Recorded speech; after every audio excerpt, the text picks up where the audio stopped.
आखिर क्या है इप्स्टेन फाइल्स? कौन था जाफरी इप्स्टेन? आखिर क्यों दुनिया के बड़े बड़े लोग डरते हैं इप्स्टेन फाइल्स से? आखिर ऐसा कौन सा राज छुपा है इन फाइल्स में? आइए देखते हैं इस रिपोर्ट में।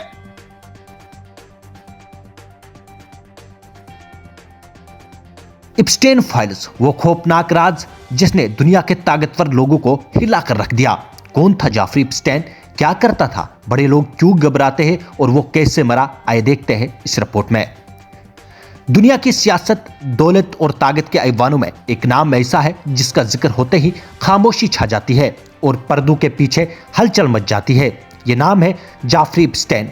एक ऐसा किरदार जो माज एक शख्स नहीं रहा बल्कि एक आलमी स्कैंडल की अलामत बन चुका है। आज भी जब भी इप्स्टेन फाइल्स का जिक्र होता है तो सवाल सिर्फ ये नहीं रहता कि फाइल में क्या है, बल्कि सवाल ये बन जाता है फाइल में कौन कौन है। इप्स्टेन फाइल्स मुराद वो दस्तावेजात, रिकॉर्ड है जो इप्स्टेन के केस के दौरान बाद में सामने आया। इन फाइलों में मुबैना तौर पर मुलाकातों के रिकॉर्ड, राब्तों की तफसीलात, सफ़र और निजी सरगर्मियों के शवाहिद, हाई प्रोफाइल हलकों के साथ ताल्लुकात के इशारे जैसे निकात ज़ेर बहस रहते हैं।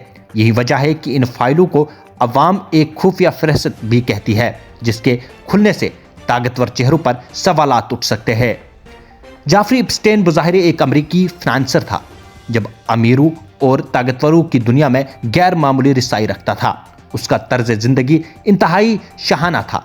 वो न्यूयॉर्क जैसे बड़े शहर में बाअसर हलकों में देखा जाता, अरबपतियों और हाई प्रोफाइल शख्सियात के करीब समझा जाता, एलियट नेटवर्किंग में महारत रखता। लोग कहते हैं कि इप्स्टेन की असल ताकत उसके पैसे से ज्यादा उसकी रिसाई यानी एक्सेस थी, और यही रिसाई बाद में उसके लिए सबसे बड़ा सवालिया निशान बन गई। इप्स्टेन का नाम ऐसे संगीन इल्जामात में सामने आया जिन्होंने आलमी मीडिया को हिला कर रख दिया।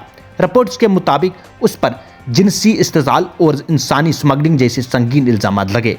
ये केस इसलिए ज्यादा खतरनाक बन गया क्योंकि ये सिर्फ एक फर्द का केस नहीं लगा, बल्कि बहुत सूख के नज़दीक ये ताकतवर हलकों तक जाने वाला मामला महसूस हुआ। इसलिए अवाम और मीडिया में ये सवाल शिद्दत इख्तियार करता गया, एक इप्स्टेन अकेला था या कोई पूरा नेटवर्क था? जाफरी इप्स्टेन को पहली बार बड़े केस में 2006 के करीब गिरफ्तार किया गया, जब उस पर कम उम्र लड़कियों के साथ जिनसी ज्यादती से मुतल्लिक इल्जामात सामने आए। बाद में 2008 में उसने फ्लोरिडा में एक केस में प्ले डील के तहत सजा मुआहदा किया और उस महदूद मुद्दत तक कैद रहा और दीगर पाबंदियों का सामना करना पड़ा।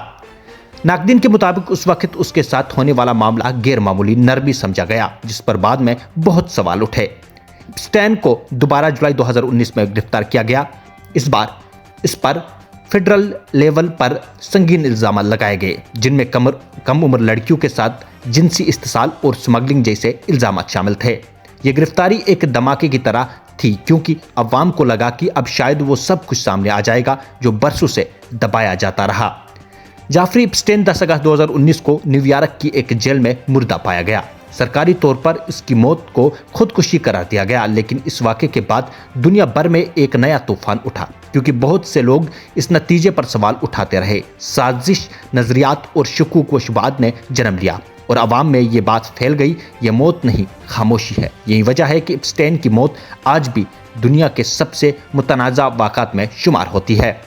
हालिया दिनों में 29 जनवरी को अमेरिकी जस्टिस डिपार्टमेंट से मंसूब इप्स्टेन फाइल्स का मामला दोबारा खबरों की ज़ेनत बना, जिसके बाद सोशल मीडिया पर नई बहस छिड़ गई। रिपोर्ट्स के मुताबिक कुछ मारूफ शख्सियत के नाम मीडिया में ज़ेर बहस आए, लेकिन यह भी वाज़ह किया गया कि किसी को बराह रास्त मुजरिम करार नहीं दिया गया।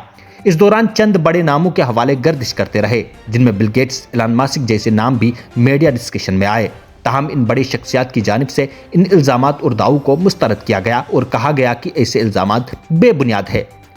इप्स्टेन की मौत के बाद भी इस केस ने दुनिया को छोड़ा नहीं, बल्कि ये केस अब भी एक सवाल है, एक खौफ है और एक राज है। आज भी दुनिया पूछती है, क्या इप्स्टेन सिर्फ एक मुजरिम था या वो ताकतवर दुनिया के राजों का मुहफ़्फ़िज़ था? और क्या इप्स्टेन फाइल्स में छुपी हकीकत कभी मुकम्मल तौर पर सामने आएगी? इप्स्टेन का नाम खत्म नहीं हुआ क्योंकि ये केस जुर्म की कहानी नहीं, ताकत के अंधेरों में छुपा वो राज है जिसका पर्दा उठा तो सिर्फ फाइलें नहीं, चेहरे भी बेनकाब हो सकते हैं। Bureau report, MSN TV.